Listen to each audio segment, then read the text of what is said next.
بسم اللہ الرحمن الرحیم۔ خیبر میں ایک بوسی ٹکڑے خریدنے والے کباڑی نے رابطہ کیا کہ میں آپ سے ایک معاملے میں بات کرنا چاہتا ہوں۔ اسے واٹس ایپ نمبر دیا۔ کال پر بتایا کہ ایک ادھیڑ عمر خاتون ہر 2-3 دن بعد مجھ سے ایک بوری بوسی ٹکڑے خرید کر لے جاتی ہے۔ کہتی ہے کہ بکریاں پال رکھی ہے جن کو کھلانا پڑتا ہے۔ کباڑی نے بتایا کہ وہ خاتون بہت محنت سے بکریوں کا دودھ بیچ کر گھر کا چولہا جلاتی ہے۔ اگر آپ کے لیے ممکن ہو تو خاتون سے رابطہ کر لیں۔ گھر میں صرف بچے اور خواتین ہیں۔ گھر کا ایک بڑا جنگ میں مارا جا چکا ہے جبکہ دوسرا نوجوان پاگل ہے۔ اگر ممکن ہوا تو ان کے لیے بکریاں کا انتظام کر لیں۔ میں نے خیبر میں اپنی ایک بہن سے درخواست کی کہ وہ خاتون کے گھر جائے اور پوچھے کہ اگر ہمارے کرنے کا کچھ ہو تو ضرور بتائے۔ میری بہن آج جس گھر گئی، اول تو دروازے پر اسے بچوں نے کہا کہ گھر پر کوئی نہیں ہے، مگر وہ گھر میں داخل ہو گئی۔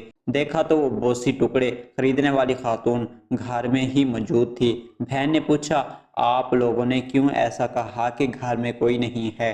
خاتون شرمندہ ہو گئی اور بچوں کو ڈانٹ دیا کہ میں تو گھر میں ہی تھی، کیوں غلط بیانی کی؟ اس سے پہلے کہ بچے کہہ دیتے کہ آپ نے ہی ایسا کرنے کو کہا تھا، خاتون نے سننے بولنے سے قبل ہی بچوں کو باہر جانے کا کہہ دیا۔ میری بہن نے خاتون سے کہا کہ ہم آپ کی مدد کرنا چاہتے ہیں، آپ بکریوں کا دودھ بیچتی ہیں، ہم چاہتے ہیں کہ آپ کے لیے مزید بکریاں خرید لیں۔ اس وقت آپ کے پاس کتنی بکریاں ہیں؟ خاتون نے اول کہا، جی کافی ہیں اور ہمارا گزارا ہو رہا ہے۔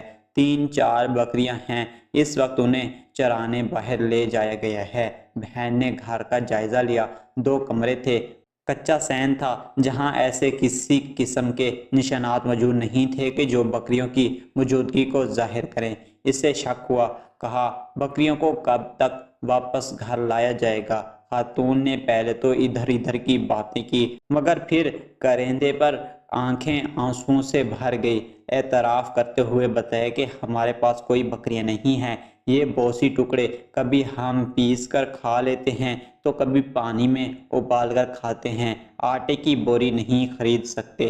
بہن کو اندر کمرے میں لے جایا گیا۔ وہاں دیکھا تو ایک بچہ وہیں بوسی ٹکڑے کھا رہا تھا۔ بتایا، وہ کباڑی ہم سے پیسے نہیں لیتا اور اکثر نقدی کی صورت ہماری مدد کر لیتا ہے، مگر وہ خود بھی غریب ہے، کم عمری میں یتیم ہو گیا تھا۔ میں نے کباڑی کو فون کیا، اس سے کہا کہ تمہیں پتہ بھی تھا تو پھر بتایا کیوں نہیں؟ کباڑی جواب میں بغیر کچھ بولے رونے لگ گیا۔ بولنے کی کوشش کی مگر ہچکیوں نے اسے اجازت نہیں دی۔ انشاءاللہ ہر مہینے خاتون کے گھر راشن جائے گا۔ 1 لاکھ روپے نقد خاتون کو دے دیے گئے تھے جبکہ 50,000 روپے کباڑی کو دے دیے کہ آپ اپنے کام کو بڑھا دو۔